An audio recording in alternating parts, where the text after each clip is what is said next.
परमेश्वर के दास, परमेश्वर के दासी का वेलकम करते हुए परमेश्वर के जीवित प्रेजेंस में ऊंची आवाज में हालेलुया। यीशु जाहिर कर चला, जाहिर कर चला, यीशु जाहिर कर चला, जाहिर कर चला, यीशु जाहिर कर चला, जाहिर कर चला, यीशु जाहिर कर चला, जलाल हो जलाल, जलाल। तारीफ करते जाए तालियों के साथ सब जन। जलाल जलाल जलाल हो जलाल, जलाल हो जलाल, जलाल हो जलाल,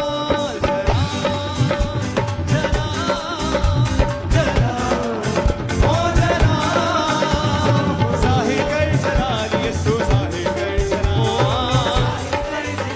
जैसे कि आप जानते कि परमेश्वर के दासी का आज जन्मदिन है, बर्थडे है, तो उस बर्थडे की सेलिब्रेशन में परमेश्वर के दास, परमेश्वर के दासी जो हमारे बीच में आ रहे हैं, आप भी वेलकम करें परमेश्वर के जीवित प्रेजेंस में, क्योंकि उनकी प्रेयर्स के सदका, उनकी टीचिंग के सदका परमेश्वर ने हमें बहुत आशीषित किया है। तो ये टाइम सेलिब्रेशन का है, ये टाइम आनंद मनाने का है, ये टाइम नाचने का है, झूमने का है।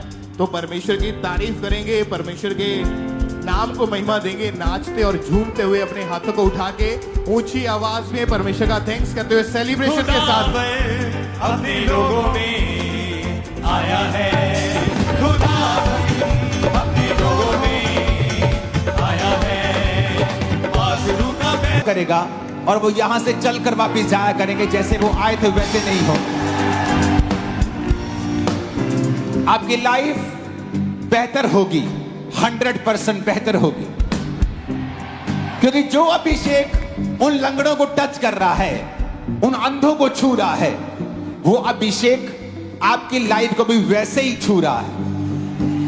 अब उनका तो नजर आ रहा है, आपका नजर आएगा। मैं आपको ये भविष्यवाणी कर रहा हूं, आज के दिन आपके बच्चे बेस्ट लाइफ जीने वाले हैं, लाइफ बेस्ट इन जीसस ने। आपके विश्वास के कारण, आपके बिलीफ के कारण, जो आपने दिखाया है, आपने दुखों को सहा है, आपने सताव को सहा है, उसका पूरा असर आपके परिवार के ऊपर होगा और वो बहुत आशीषित होगा। मैं आपको जस्ट एक बात नहीं बता रहा हूं या जस्ट एक कहानी नहीं सुना रहा हूं। आज अगर आपकी स्पिरिचुअल आइज ओपन हो, मैं आपको एक प्रोफेटिक अनॉइंटिंग के तहत बता रहा हूं कि आपके कारण आपके परिवार, आपके लोग एक हायर लाइफ जिएंगे जो बहुत कम लोग जीते हैं इस दुनिया में।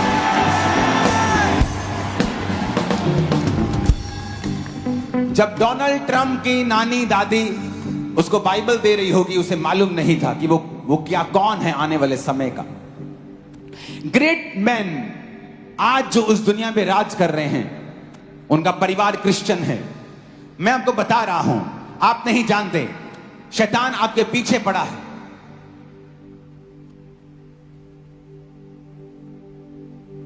वो क्यों आपके पीछे है? क्योंकि मैं आपको बता सकता हूं, वो देख पा रहा है कि आपका परिवार कहां जाएगा और आप कैसा जीवन जीने वाले हैं। आओ आमीन ऊंचे वाला चाहिए चर्च।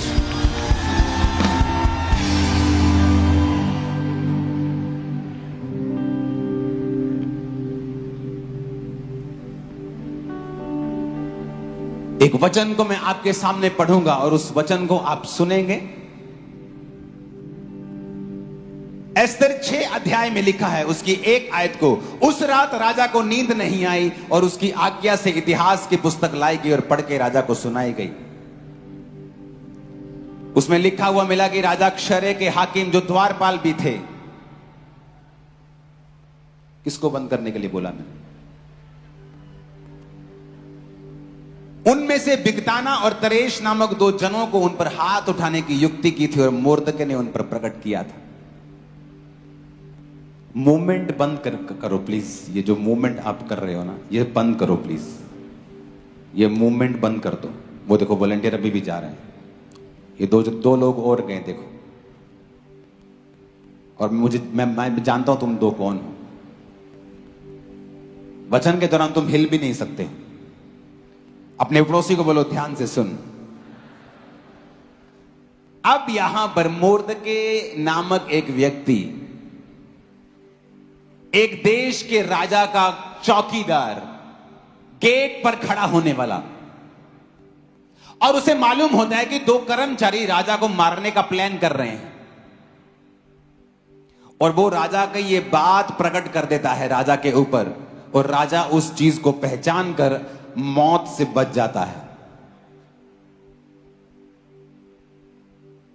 वो समय निकल जाता है। मोर्दके की रिश्तेदार, उसकी लड़की राजा की पत्नी बन जाती है। एक ऐसा दुश्मन जो यहूदियों को नाश करना चाहता था, राजा को मनाता है कि राजा, ये जाति बड़ी अलग चलती है, इनके सिस्टम अलग है, इनको मार दिया जाए। 10,000 किक्कार, कितने किलोस के हिसाब से, टनों के हिसाब से वो चांदी देने का वायदा करता है। और राजा उसके मुंदरी, उसको अपनी रिंग देकर उस पर मोहर लगाता है कि इस दिन यहूदियों का जो कुछ भी होगा लूट लिया जाएगा। मोर्दके को बात मालूम होती है कि उस दिन हम मर जाएंगे और लुट जाएंगे। वो रोता है और टाट पहन लेता है। उसकी कजन को यह बात मालूम होती है और वो कपड़े भेजती है और वो लेने से इनकार कर देता है और बोलता है, तो इसीलिए रानी बनाई गई थी कि हमें टाइम पर बचाए। अगर तू नहीं बचाएगी तो परमेश्वर हमें बचा लेगा, लेकिन तेरा हिसाब फिर परमेश्वर करेगा। और वो 3 दिन रात के रोजे रखती है, ना खाती है ना पीती है। और वचन कहता है तीसरे दिन राजा को नींद नहीं आती।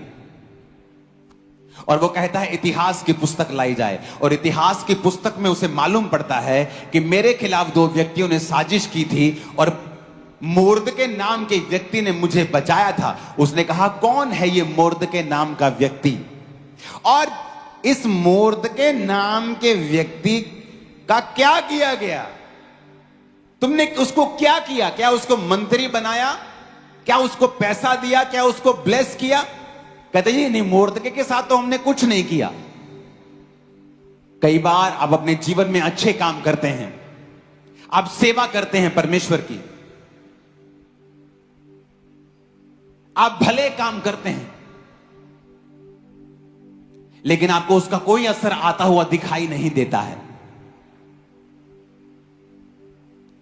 आप सोच सकते हैं कि मोर्दके उस समय गेट पर खड़ा है, एक चौकीदार, एक सिक्योरिटी गार्ड, और जो उस पूरी सल्तनत के मालिक की जान बचाता है, एंड स्टिल वो चौकीदार है वहां का।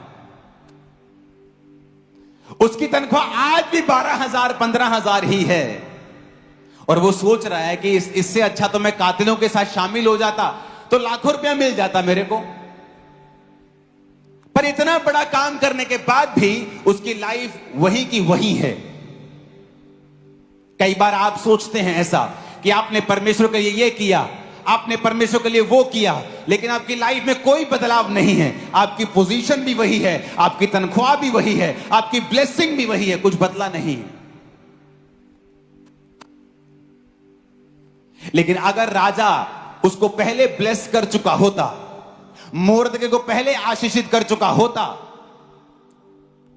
तो वचन कहता है कि जब मोर्दके ब्लेस किया जाना था, तो जो हामान था, जो उनका दुश्मन था, जब वो राजा के सामने आया और राजा ने उससे पूछा, एक व्यक्ति जिसने मेरी जान बचाई या जिसको राजा प्रतिष्ठित करना चाहे, उसके साथ क्या बिहेव करना चाहिए?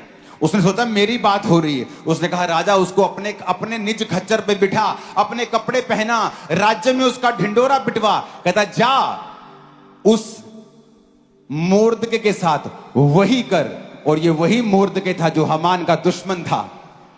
सुनो मेरी बात, मैं आज आपको भविष्यवाणी कर रहा हूं, आपके दुश्मन आपकी बेहतरी के लिए काम कर रहे होंगे, आपको मालूम नहीं होगा। वो आपको गिराने की युक्ति कर रहे होंगे, लेकिन परमेश्वर उनका उल्लू बनाकर उनके जरिए आपको ऊंचा करने की युक्ति कर रहा होगा। बात सुनकर घर जाकर सोचो कि इस व्यक्ति ने, इस पास्टर ने इस वचन को क्या बोला, कोई गलत तो नहीं बोल रहा। ये परखना बहुत जरूरी है, परखना बहुत जरूरी है कि इस सच्चाई मंच पर जिसने भी अपनी महिमा करी तो उसको जीवन नष्ट होना पड़ेगा, क्योंकि परमेश्वर कहता है कि पवित्र आत्मा की कभी भी वो निंदा नहीं सुन सकता है। इसलिए हमारी सच्ची लड़ाई तो ये है, उस दुष्ट शैतान को हराना है, हराना है। हमारे घर के अंदर अशांति फैला देता है तो हम बोलते हैं ये क्या हो गया, लेकिन उधर नजर नहीं जाती है हमारी। तो उस शैतान ने हमारे घर के अंदर अशांति फैलाई, उसको हमें मारना है। हम बार बार इधर भगते हैं उधर भगते हैं, लेकिन उस शैतान को हराने की बात नहीं करते, जबकि आपके पास हथियार पड़ा हुआ है। बाइबल को बार बार मेरे मुख से निकलता है, बाइबल को उठाना बहुत कठिन है, लेकिन बाइबल को पढ़ना बहुत सरल है। जब बाइबल उड़ जाएगी तो शैतान भी भागेगा, लेकिन आपको ही करना पड़ेगा कि मेरे घर में अशांति क्यों हो रही है। ये बड़ी फैमिली के अंदर ये बातें होती हैं, लेकिन क्या करें, एक आदमी क्या कर सकता है। फैमिली सामूहिक होकर परमात्मा को जानेगी तो वह परमेश्वर उसकी शांति करेगा। परमेश्वर ने ये सुंदर जीवन दिया हमको, इस जीवन को नष्ट करने के लिए नहीं दिया है। हमें कोई अधिकार नहीं है उस दुष्ट शैतान से हराने का अधिकार है। हमको जब शैतान हमारे घरों में, हमारे मन में, हमारे में डिप्रेशन की आत्मा लाके आदमी उनके मन में डालता है, तू आत्महत्या कर ले, तू मर जा, और ये बात सबके आती है, लेकिन हमें अधिकार नहीं है। हमें वो अधिकार नहीं है कि हमारे शरीर को कर दे। इसीलिए परमेश्वर के वचन को सुनना और बहुत जरूरी है। प्रार्थना हराने की हमें शिक्षा देता है। संतोष ऐसा धन है जो हमें दुखों में भी सुख देता है, और शैतान को भी उससे डरता है। जब हमारे जीवन में संतोष रहता है तो हमें दुखों के अंदर भी सुख मिलता है। इसलिए मिलता है कि हमें बारे में आज नहीं, मेरा प्रभु कल सुन लेगा। और इस संतोष के कारण शैतान भी डर जाता है कि इसके अंदर इतना तकलीफ आने के बाद भी इसके अंदर संतोष भरा हुआ है, ये तिलमिला नहीं रहा है, डगमगा नहीं रहा है, तो शैतान भी डर कर भागता है। तो परमेश्वर यीशु ने बोला कि धैर्य और संतोष ऐसा धन है कि तू उससे तो अपनी मृत्यु को भी बचा लेगा। प्रार्थना का फल उत्तम है, इसलिए अंदर उत्तम विचार रखना चाहिए। प्रार्थना जो भी कर रहे हो आपकी सुनी जाएगी, लेकिन उसका फल उत्तम है और उत्तम विचार होना चाहिए, और ये विश्वास करना चाहिए कि प्रभु के यीशु के लिए कुछ भी काम संभव नहीं है। उसकी प्रार्थना जब आप करते हो, बराबर प्रार्थना वहाँ लिखी जाती है, उनके चरणों में रहती है, लेकिन वो समय का स्वामी है। कई प्रार्थना ऐसी होती है कि जो हमें रोज करना चाहिए, और कई प्रार्थना ऐसी होती है कि एक बार प्रार्थना करने के बाद में सिर्फ परमेश्वर को धन्यवाद देना चाहिए बड़ी आशा भरी से कि ये मेरी प्रार्थना परमेश्वर जरूर सुनेगा। और कई प्रार्थना होती है जिसे हमें रोज करना चाहिए। प्रार्थना करने से पहले ये जाने कब यीशु से प्रार्थना कर रहे हैं कि उसे आदेश देते हैं। कई लोग प्रार्थना ऐसी करते हैं प्रभु से जैसे उसको आदेश देते हैं, ये कर ले तो ये करना पड़ेगा, तो ये करना पड़ेगा। पहले प्रार्थना करने से पहले सोचे हम किसके साथ प्रार्थना कर रहे हैं, हम उसे आदेश दे रहे हैं कि निवेदन कर रहे हैं। हम अक्सर आदेश देते हैं। आपके साथ ये जरूर हुआ होता है, जिसको आप बहुत प्यार करते हैं उसका नाम आप अपनी हथेली में लिख लेते हैं। जिससे आप मोहब्बत करते हैं, प्यार करते हैं, आप अपना नाम पेन से लिखते हैं, मेहंदी से लिखते हैं, और लेकिन एक दिन वो मिट जाता है। वो लिखा हुआ हल्दी का नाम भी मिट जाता है। वो एक दिन ऐसा आता है कि जिससे आप प्रेम करते हो वो भी मिट जाता है। लेकिन परमेश्वर हमारे यीशु मसीह ने हमारा नाम नहीं, हमारा चेहरा हथेली पे गोदा है। हमारे चेहरे को उसने हथेली पे गोदा है कि जब भी देखे हमारा फोटो आ जाता है। उसको बोलते हैं प्रेम। उसका प्रेम अधूरा नहीं है, उसका प्रेम महान है। और वो ये नहीं बोलता कहीं भी जाओ, कहीं भी जाओ। दाऊद क्या बोलता है कि मैं परमेश्वर के साथ बना रहता हूँ। एलिया ने भी कहा, बोलता है मैं धन्यवाद देता हूँ जिसके करीब में बना रहता हूँ। उसके करीब कैसे बना रहेगा? दाऊद कैसे करीब बना रहेगा? वो तो युद्ध में था, लेकिन करीब बना रहता है। क्योंकि उसके मन से उस प्रभु का नाम नहीं निकलता, उसके मन से प्रभु की दया नहीं निकलती। हमेशा परमेश्वर में वो बना रहता है, अखंडाकार वृत्ति बना लेता है। वो अखंडाकार वृत्ति जो होती है कि हमारे अंदर चलते उठते बैठते खाते धन्यवाद यीशु, धन्यवाद प्रभु, धन्यवाद, उसको बोलते हैं अखंडाकार वृत्ति। और वो व्यक्ति हमेशा उस प्रभु के साथ बना रहता है। और ये अखंडावार करती बनाने से हमें क्या लाभ होता है? हमारी वाणी शुद्ध होती है, हमारी वाणी पवित्र होती है। जब भी आपके पास किसी का फोन आएगा प्रार्थना का, आपने फोन करा, परमेश्वर आपकी बात को जरूर प्रार्थना सुनकर उसे चंगाई, आशीष, कृपा, शांति मिलेगी, क्योंकि आपकी वाणी में परमेश्वर की जबान पे शुद्ध है, क्योंकि आप कंटिन्यूस उसका धन्यवाद देते हो। कलीसिया में भाई या बहन जो भी प्रचार करे, आपकी प्रार्थना उस भाई के लिए होना चाहिए, क्योंकि शैतान सच्चाई मन पर भी अपने कार्य को करता है। अब एक वचन और पढ़े जो काल के लिए मैंने बोला था, वचन के लिए अय्यूब 33:16।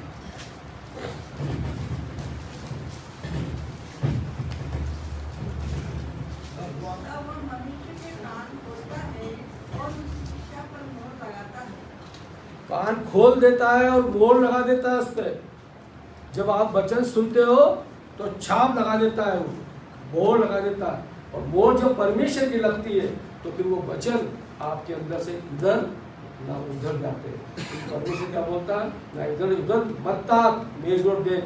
फिर परमेश्वर के वचन आपके अंदर जाकर फल लाते हैं, फिर आपकी सोच को बदल देते हैं, आपके अज्ञान को हटा देते हैं। इसलिए अब चलो अब शुरू करते हैं, मेन वचन पे आएंगे अपन। पहला इतिहास, दूसरा इतिहास 16:9। देखिए यहोवा की दृष्टि सारी पृथ्वी पर इसलिए फिरती रहती है कि जिनका मन उसकी ओर निष्कपट रहता है, उनकी सहायता में वह अपने सामर्थ्य दिखाए।